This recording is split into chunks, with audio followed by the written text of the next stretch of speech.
of Shed Wars. And so I'm just gonna give you an update on how the garden is doing.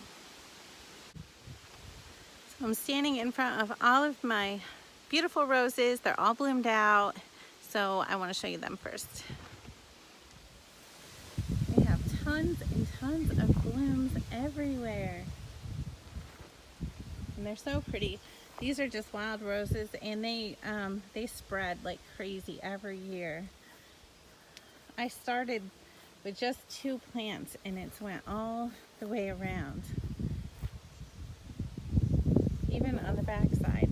So this is the area behind the greenhouse. You can see just how many blooms there are. They're so pretty.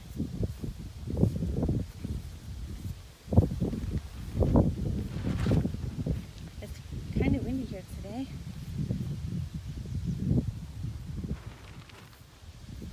Alright, so since our last episode, the tomato plants have gotten a lot bigger and they're doing really, really good. Nice and green. Some even have some little flowers started. Now some of them are smaller though still. I don't know why. My Brandywine tomatoes. And I just love these ones. These ones are so pretty.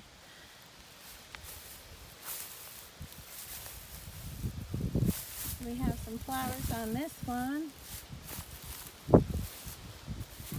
And then over here is all tomatoes too. This whole row. So over here is zucchini. I'm pretty sure this is zucchini, these 2 plants. I did have an eggplant in here, but something came along and just ate the entire plants. So, and then I have a little volunteer tomato plant coming up there.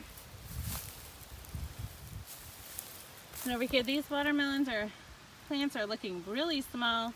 And I had started some carrots in here before I put the watermelon in here, and they came up, but it took them like a month to germinate, so I actually didn't think anything was happening, but now they're actually coming up. They really do take forever to germinate. So, and this is another watermelon. They're just not looking too good in the ground at all.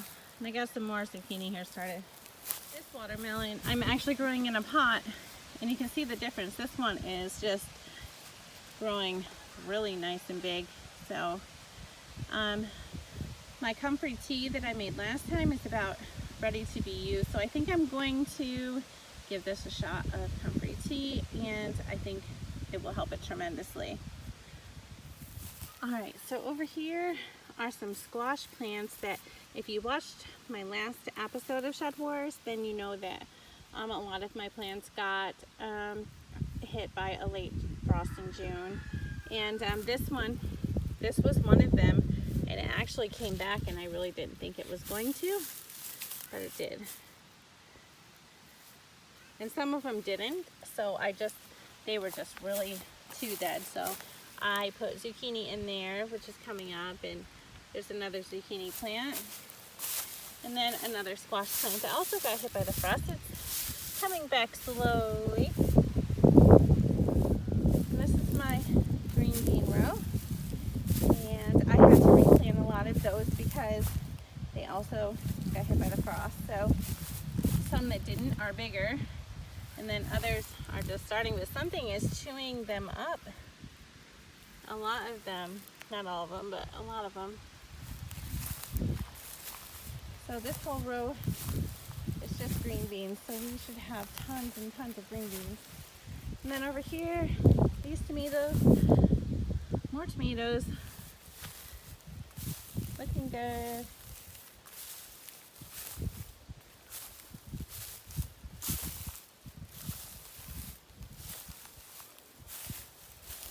And then I have cucumbers over here. Those are coming up nice. Some iceberg lettuce here that desperately needs to be weeded out. That's looking good. We have lavender.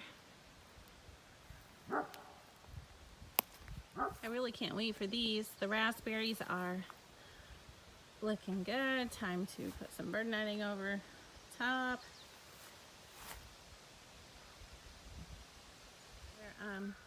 Raspberry plant that I have here.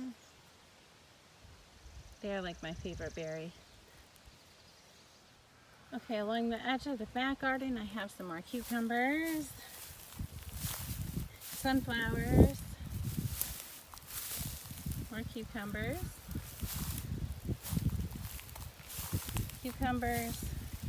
sunflowers. Those are looking really nice and green. And I think these are just the short ones because we can already see flower there. My peas, they're doing really, really good. And this lettuce, which we're going to harvest all that today. Over here I have some pumpkin plants that I need to get weeded out. But they've grown a lot since we had some rain finally.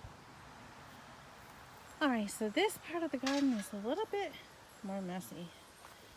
Strawberry plants are done blooming for the year, and they're busy putting off a ton of runners everywhere, so we'll have lots of new strawberry plants for next year, which means a lot more strawberries, but so weedy.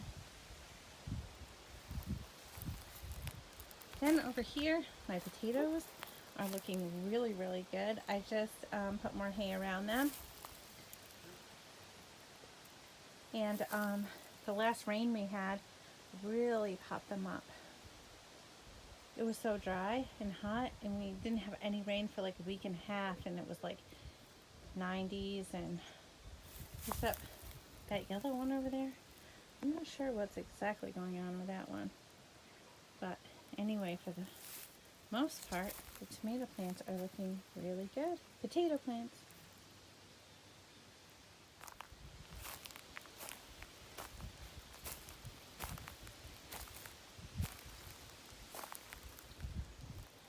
Over here I planted some Dinosaur Kale, which I see some are starting to come up. I also planted some collard greens just to grow them things through the fall, and they're germinating here and there, but nothing like great.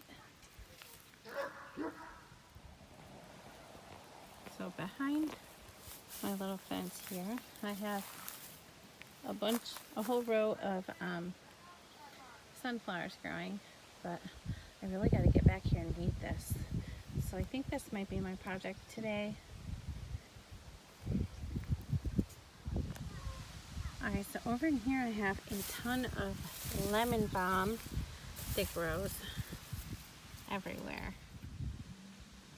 Alright, so obviously lemon balm is pretty easy to grow. It's just not so easy to get rid of. And it's used for a lot of things. Like, it's a great antiviral. You can make it into a tea, and it's really good for your stomach, even children's stomach. It helps with anxiety and stress, insomnia, you know, them kind of things. You can even chew the leaves if you want, just for fresher breath.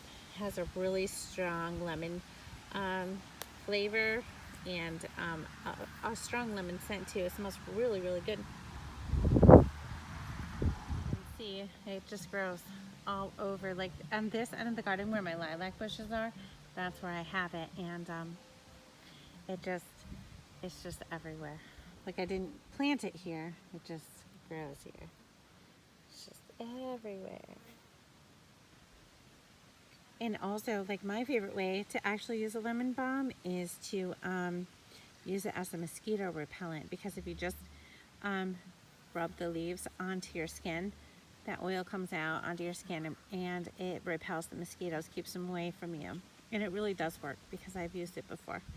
And also, like, if you do get a bug bite, you could rub it on there. It does help to ease the itch of the bite too. So you can also, like, make different types of balms with it, and also soap. So one way that I want to try to use some of this year is actually to make soap with it. So anyway, lemon balm has lots of uses in case you're stuck with it in your garden like I am. So our apple tree has apples this year, so I'm so happy about that. We got a bunch of little ones started. I actually got a ton of them, it's like loaded. So we will have lots of apples to use.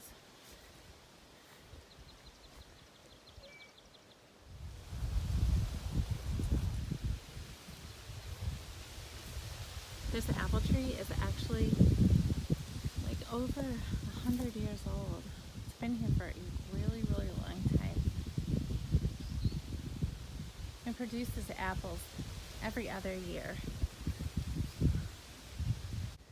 And actually, considering the fact that I never prune this tree, it actually produces like really great. And all this is just new growth. Alright, so over here next to the chicken coop we have more berries. I'm pretty sure they're blackberries. So I cannot wait until it's berry picking season. Coming up soon.